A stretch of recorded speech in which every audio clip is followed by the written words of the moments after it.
کریم اما بعد ایک بہن نے خواب میں دیکھا کہ بادل اڑ رہا ہے، اڑتا ہوا بادل دیکھنا اڑتا ہوا بادل دیکھنے اس بات کی علامت ہے کہ اللہ خدمت خلق کا کوئی کام لے لیں گے جس نے خواب دیکھا، اور علم بھی عطا فرمائیں گے اور نیکی کی توفیق عطا فرمائیں گے۔ اللہ ہر میرے بھائی کو، میرے بہن کو ہر زاویے سے نیکی کرنے کی، ہر زاویے سے خدمت خلق کرنے کی، ہر زاویے سے صاحب کردار، صاحب اعمال بننے کی توفیق عطا فرمائیں۔ اسی طرح ایک ہی قسم کا خواب کسی بھائی نے دیکھا کہ آسمان پر اس نے بادل دیکھے۔ آسمان پر بادل دیکھنا اس کا مطلب ہے اللہ اس کو ایسا علم عطا فرمائیں گے جس کی مثال مشکل ملے، یعنی ایسی حکمت بھرا عالم ہوگا۔ اور اس کا یہ بھی مطلب ہے کہ رعایا پر حکمران وہ کریں گے، آسانیاں کریں گے۔ اللہ ہر میرے بھائی کو، میرے بہن کو دونوں جہانوں کی نعمتیں عطا فرمائے، قبولیت تامہ عطا فرمائے، ہر خیر، ہر اچھائی بھلائی عطا فرمائے، ہر قسم کے نقصان سے محفوظ فرمائے۔ ایک بھائی نے خواب میں برف کھائی۔ برف کھانا خواب میں شاید پہلے بھی پوچھا تھا، کوئی حرج نہیں، ایک ہی خواب یا ایک ہی مسئلہ بار بار بھی پوچھیں گے تو ہم بار بار جواب دیں گے۔ اللہ ہر بھائی کو نعمت عطا فرمائے، قبولیت عطا فرمائے۔ برف کھانا اس بات کی علامت ہے کہ کوئی غم ہے تو ختم ہو جائے گا اور اس کے بدلے میں اللہ خوشی عطا فرمائیں گے۔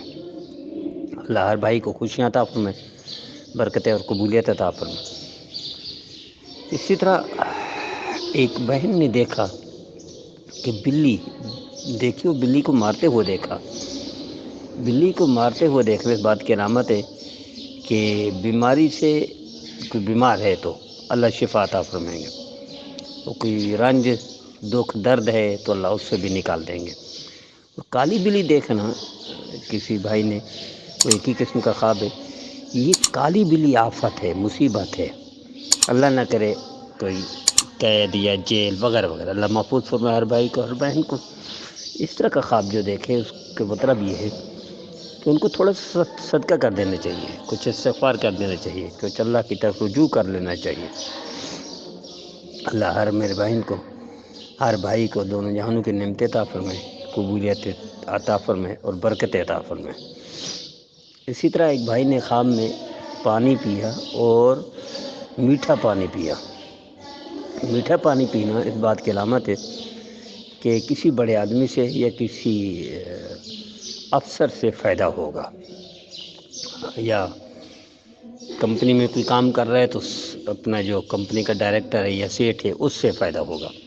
اللہ ہر بھائی کو، ہر بہن کو دونوں جہانوں کی خیر عطا فرمائے، بھلائی عطا فرمائے، نعمت عطا فرمائے۔ آئیے طے کر لیجیے کہ ہم معاشرے کے لیے خیر کا ذریعہ، بھلائی کا ذریعہ، اچھائی کا ذریعہ بنیں گے۔ ہم جتنا کوشش کریں گے ہر ایک کے لیے بھلائی کا ذریعہ بن جائے، ہر ایک کا فائدہ کریں، نقصان نہ کریں، اور نقصان ہوتا ہے تو توبہ کریں، معافی مانگے اللہ سے، اور ہم طے کر لیں کہ ہم نے اللہ کے رسول کی نافرمانی نہیں کرنی ہے۔ نافرمانی ہو جائے تو توبہ کرنی ہے، کسی کا حق نہیں کھانا، طے کر لیں۔ اگر غلطی ہو جائے تو حق ادا کرنا ہے اور معافی بھی مانگنی ہے، تبھی ہمارا معاشرہ سدھرے گا، ٹھیک ہوگا، اور ہمارا معاشرہ رول ماڈل بنے گا۔ مجھے امید ہے میرے بھائی، میرے بہن اس پیغام میں بڑھ چڑھ کر حصہ لیں گے، خود بھی عمل کریں گے، دوسروں کو بھی کرائیں گے، خود بھی اللہ کے رسول کی فرمانبرداری میں آ جائیں گے، دوسروں کو بھی ترغیب دیں گے، یہی مقصد ہے۔ اور ہم نے یوٹیوب چینل، فیس بک پیج پیر مفتی اختر حسین، دونوں ایک ہی نام سے اسی لیے بنایا ہے کہ خیر، بھلائی، اچھائی پھیلے اور ہم ذریعہ بن جائیں، نیکی پھیلے، ہم ذریعہ بن جائیں، معاشرہ اچھا ہو، ہم ذریعہ بن جائیں۔ اللہ ہمارے بھائیوں کو، میرے بہنوں کو 100% معاشرے کی بہتری کے لیے استعمال فرمائے اور قبول بھی فرمائے، ہر بھائی بہن کو اپنے گھر کا بار بار دیدار کروائے۔